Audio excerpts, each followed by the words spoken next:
Hello, students. Once again, welcome to our history class of Standard 6th. I am your history teacher, Mrs. P.S. Jadhav. In our last YouTube video, we studied about the Vedic literature. In that, we studied Rig Veda, Yajur Veda, Atharva Veda, Sam Veda, and also we made a introduction to Brahmanas, Aryankas, and Upanishads.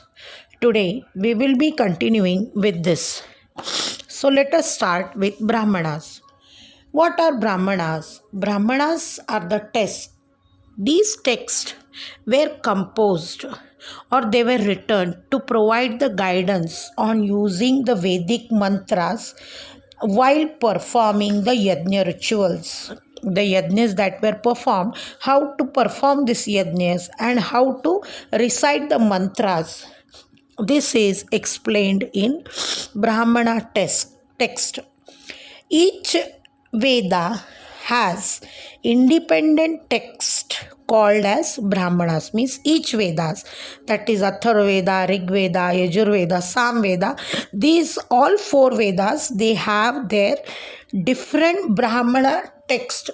This different Brahmana text, it explains in detail about how these Vedic mantras and yajna rituals to be performed.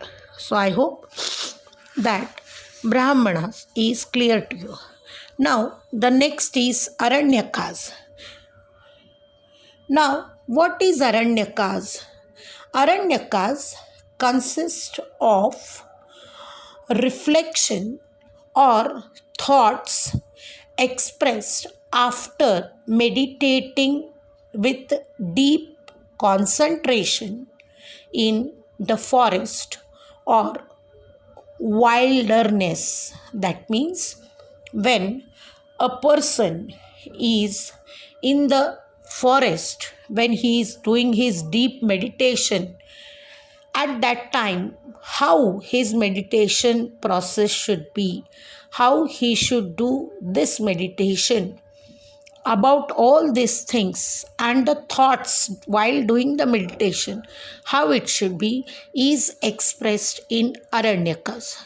The Aranyakas are concerned with accurate performance of yajna rituals also. That is, it tells about how in Aranyas, how in the forest, if one is performing, if a sage or a rishi is performing a yajna, how he should perform the yajna, that is explained in Aranyakas. So, Aranyakas were very important. After Aranyakas, it is, that is, Upanishads. Now, what are Upanishads? The term Upanishads indicates the knowledge acquired by sitting at the feet of the teacher.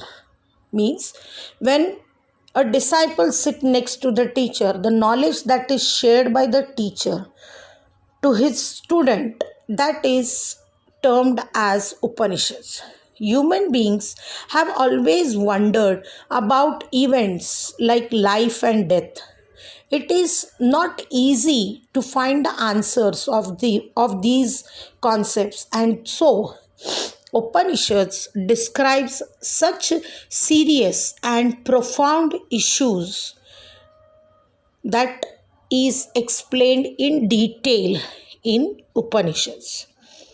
So I hope, students, that Upanishad, what it is and how it is and what it is there in it is clear to you. The four Vedas, Brahmanas, Aryanyakas, Upanishads, these were composed over a period of 1500 years ago. During this long period, Vedic civilization underwent many changes. Vedic literature is an important source of study of all these changes and the day-to-day life of the people during Vedic period. So from this literature, that is Vedic literature, we come to know, and from Brahmanas, Aranyakas, Upanishads, we get the detailed knowledge or details about how the Vedic period was, how the life of the people was, etc. etc. I hope this point is clear to you. Now, let us come to the new point, that is family system and day to day life.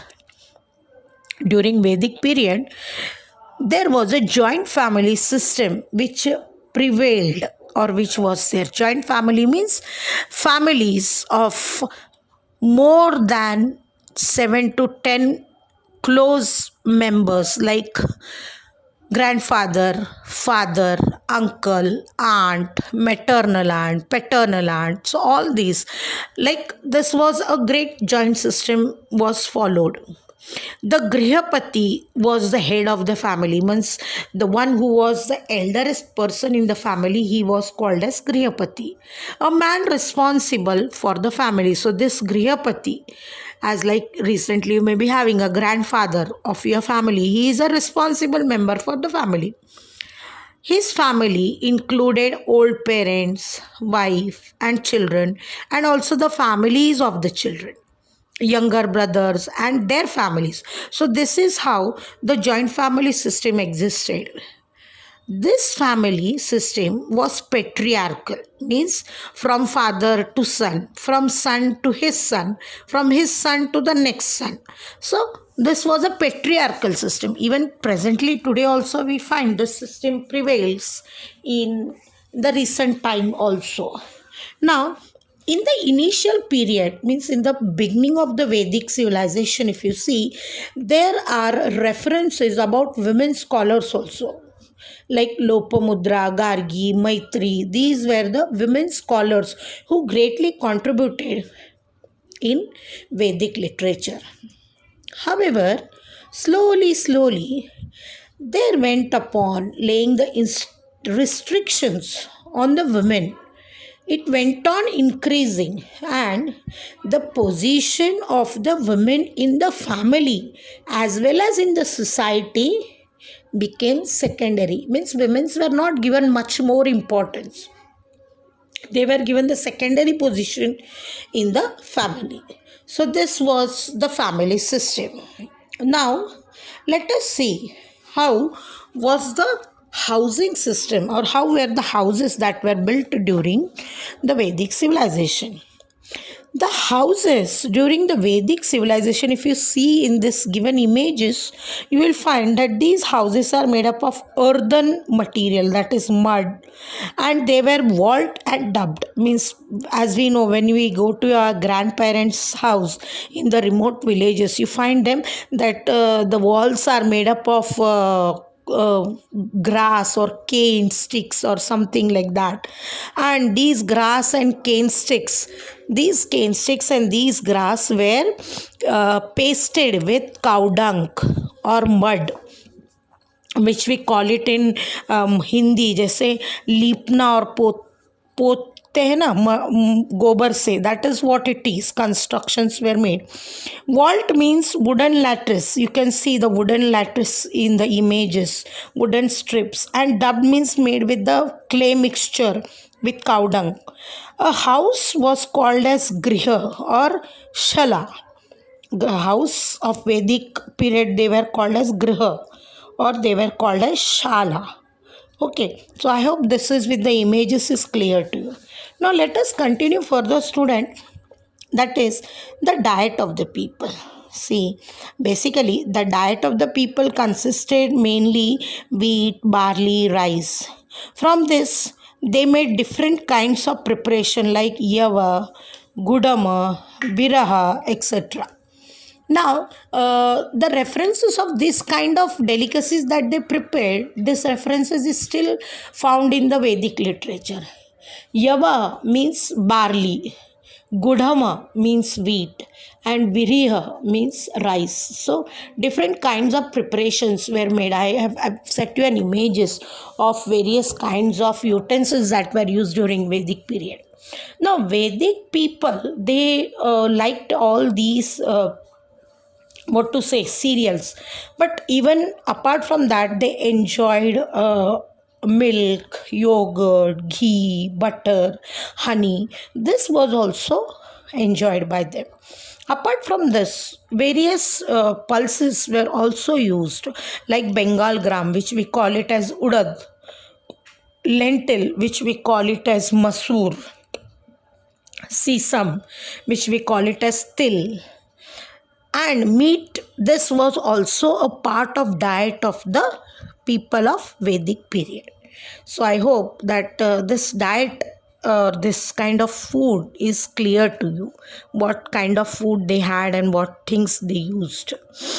Now let us come to the next part, that is the clothes. What kind of clothes they wore? People in the Vedic period used cotton and woolen garments.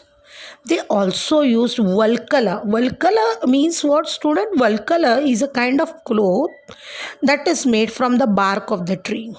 Okay, from the skin of the tree, that is from the bark of the tree, that skin was removed and that was turned into material, cloth like material, which was wrapped on the upper shoulder and below the hip, like that.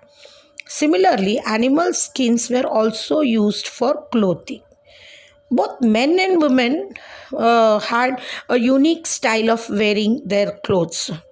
Later on, if you see in the given images, you find that both men and women used ornaments. Ornaments were made up of gold, silver, flower garlands, strings were made up of beads, different kinds of pendants, which are called as nakshatras, were used during this people. It is also found that various currencies, that is coins, were used by the people during the time of Vedic period as a pendant they used. Now, students, last but not the least is the point, that is, how did these Vedic people they entertain themselves? Now, let us see how did they entertain themselves. See, singing, playing musical instruments, dance, games like game board, chess board, chariot race, hunting. These were the various means of recreation for the people of Vedic period. But still, lot of musical instruments were used during the Vedic period, like veena, shatantu, chambal, and cones, even damru, mridanga. These instruments which you see now at present in front of you, these instruments were used. As you know that Samaveda is said to be the origin of Indian classical music. So the references by this we come to know that these Vedic peoples, they were greatly fond of music. So students, today I have covered with you 2 points, that is Brahmanas, Aryankas, Upanishads, and family life and day-to-day life of Vedic people. I hope that this part is clear to you. If you have any doubt, just comment in the comment section. If you have liked this video, give a thumbs up and do share this video with your friends of other schools. Also, do not forget to subscribe my channel. Your one thumbs up and subscription will boost me to help you a lot and reach at the maximum students all over Maharashtra. I hope you will do the same. Thank you. Thanks for your cooperation. Very soon we will be completing the next remaining part of the chapter after this video. Till then, thank you. Bye bye.